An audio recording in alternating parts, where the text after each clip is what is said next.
جا پێغەمبەری خوا صلی الله علیه وسلم فەرمووی ئەگەر کەسەکە هیچی لەمانە لەلا نەبوو اليمين على من أنكر يعني ولكن اليمين على المدعى عليه أوي كوا دعوة لسر أبي السوين بخوا وذكاك والله تو بلغت بين أبوه وازم لنا يعني ضلنا والله دي بقوري خوا من لو كارب بريم مالي توم لانية شيشة قد بيكو تاي بيبي إمامي أحمد إمام أبو حنيفة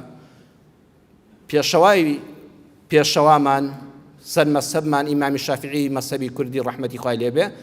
هەر سێکیان دەفەرمونون حاکم بۆی هەیە هەموو کەس سوێند بدا یعنی من و تۆ بڵێ ئەوە مەلایە ئەوە فڵانە ئەوە بۆ خۆی دادوەرە ئەوە بۆ خۆی پارێزەرە نه حاکم واجبە هەموو کەس سوێند بدا کە داوای سوێندی لێ کرا سبحان الله ئیمام مالیک بەعەکسەوە ڕێیەکی تایبەتی هەیە ئیمام مالیک بە پێچەوانەی هەموو زانایانەوە دەفەرمێن نەخێر ئەمە دەرسە بۆ حاکمە بەڕێزەکان جەنابی دادوەرەکان پێویستە بێن ئەم شەریعەتی ئیسلامە جارێشکە بخوێننەوە ئیمام مالیک ڕەحمەتی خوای لێ دەفەرمێ هەموو کەس سوێند نادرێ ئەگەر کەسێک چوو لە عوای کەی لەسەر کەسێک وتی فڵان کەس ئەوەندە دەفتەر دۆلارم لای فڵان کەسە فڵان کەس کاکە سارەکەمی شکاندووە ئاگام لێیە سارەکەی من ئەو شکاندوێتی پێغەمبەری ئەو ئیمام مالیک دەفەرمێ ڕاستە پێغەمبەری خوا لەسەر سەر و سەر چاوان فەرموویەتی مادام فڵان کەس بەڵگەی پێنێ بێت تۆ سوێند بخۆی بەڵام لا يحلف المدعى عليه إلا إذا ثبت أن بينه وبين المدعي مخالطة بمعاملة ومداينة ونحو ذلك ئەبێ حاکم سەیری دۆسیەکە بکە لە پۆلیسەوە ڕاپۆرتی بۆ بێ فڵان کەس کە داوای فڵان کەس لە پارەی لێ دەکا معاملەیان بە یەکەوە بووە ڕۆژێ لە ڕۆژان لە بازاڕە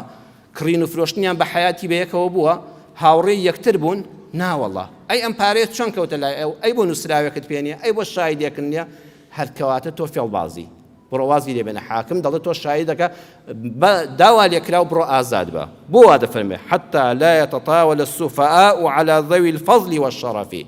حتا دەرگا نەکرێتەوە بۆ سەفیهەکان بۆ کەم عەقڵ و سەربەجێ چاڵەکان